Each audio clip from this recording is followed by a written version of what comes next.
I coordinate the local Blackwater Valley Friends of the Earth group. I'm an independent councillor at Rushmore Borough Council. I also volunteer for a group called BVA, Blackwater Valley Action for Rivers. And a member of Blackwater Valley Friends of the Earth.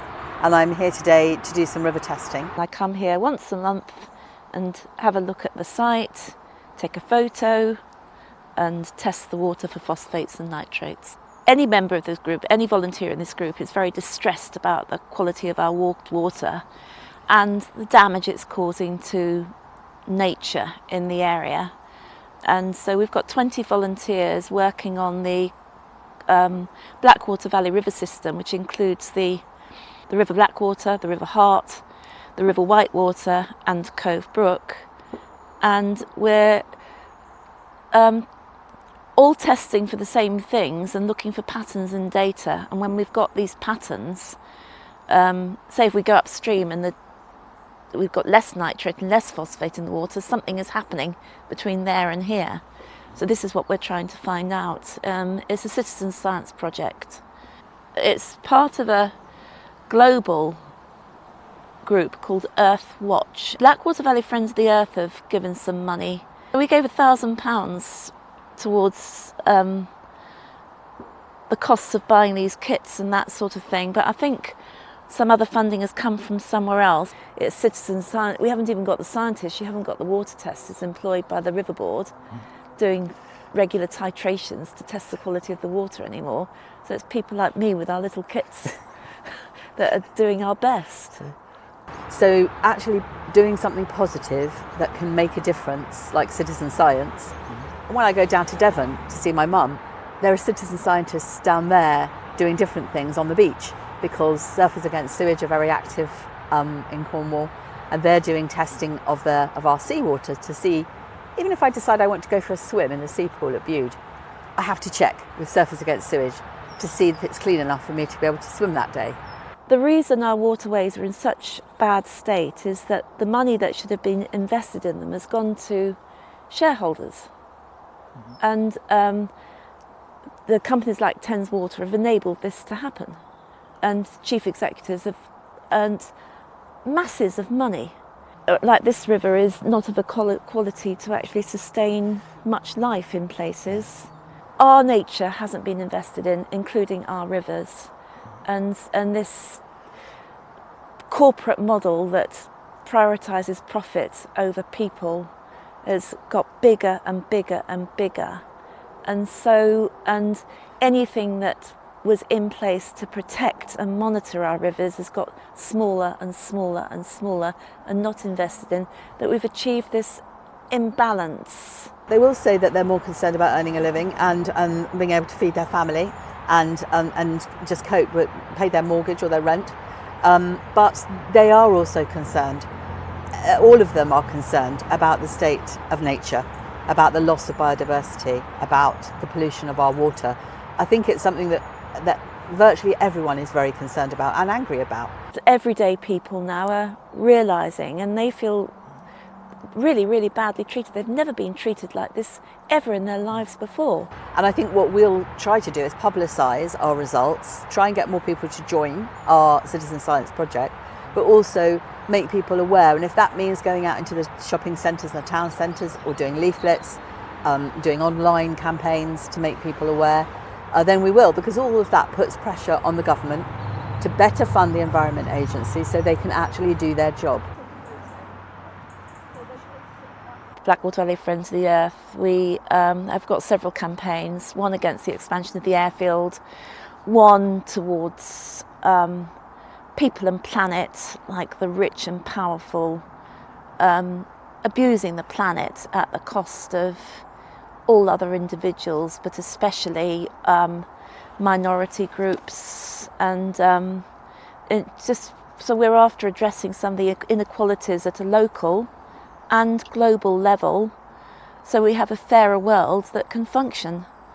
And so our other campaigns are to do more with that. And at the moment we've got a crisis, it is a crisis in Rushmore with the abuse towards asylum, people seeking asylum, and it is abuse. And so we're focusing on that. And so we've got quite a hefty anti-racism campaign going on as well.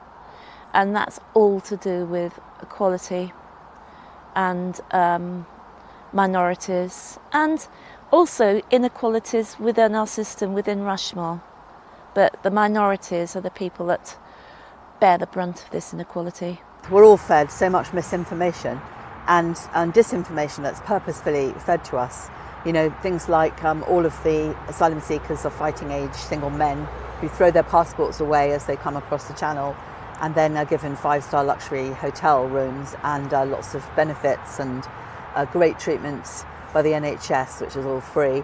You know, so when you actually start looking into those things in detail, you discover that the conditions in those hotels, many of which were either derelict or run down or not being used, and what billionaires and people with vested interests like oil and gas companies and other big corporations, they have a vested interest in distracting us from what they're doing. You get fatigue, you know, you get overwhelmed by it all. You know, it's not just the climate crisis, but it's the social justice crisis as well, not only in our country, but across the world. It's hard for me. You lose friends. Right. Counter-protests and trying to support asylum seekers as best we can. It hasn't been very palatable to some people. I think they disapproved of what we were doing to start with. Some of these asylum seekers are fleeing issues to do with climate injustice. You know, they can't farm because of drought. I spent 1 year in Somalia on paid work, and you could just see the dead camels and dead goats and skinny people trying to have a life, and also conflict going on because of that. That's what they're fleeing. So I've made some good school friends who I'm struggling with at the moment. These are the friends I've lost. And it's quite sad, really, that they're becoming more aware of what I've turned into, and they're struggling a bit, especially with the anti-racism stuff. I think they find it too stressful. The conversation's too stressful, because they're embedded in their ways, and they want the best for their children. You know, they want to sort out their tax issues so their children can always use the bank of mum and dad. And I do like my friends, and I miss them, but they're not prepared to have the conversations that I need to have, that are always on the surface of my being. The people who work in there live in my ward, and they wanted to talk to me about the flags. They're white British. They wanted to talk to me about the flags. They wanted to talk to me about immigration. They wanted to know the truth about things. And when they find out the truth about things, they get quite angry that they're being manipulated. You're quite well connected to the council, aren't you? Yes, reasonably so. But I have noticed that they promote safe groups like the water testing, but because we're a bit campaigny and action-like, we don't get promoted. Like for a recent, Blackwood Valley Friends of the Earth played a big part in the local eco fair, and we weren't mentioned or thanked.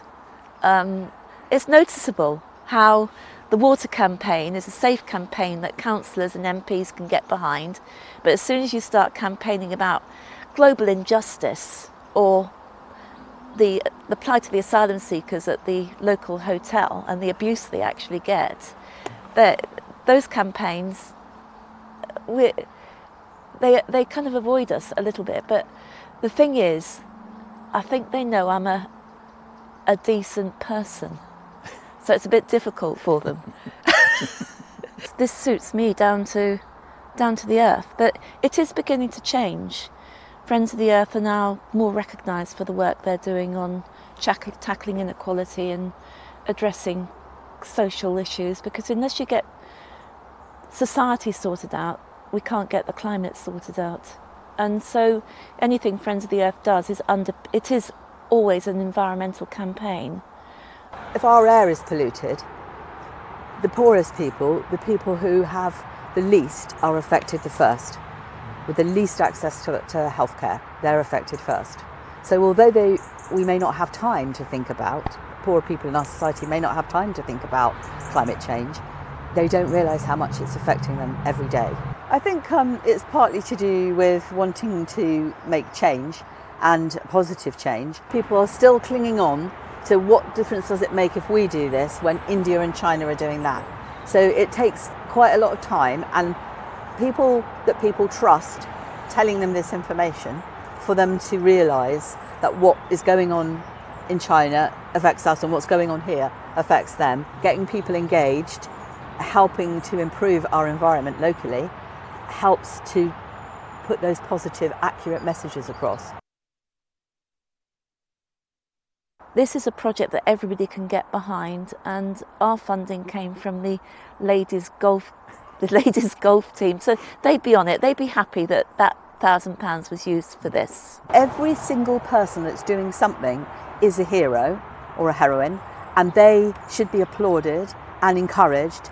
And every person who's not doing anything and is in a position to do something, shame on you.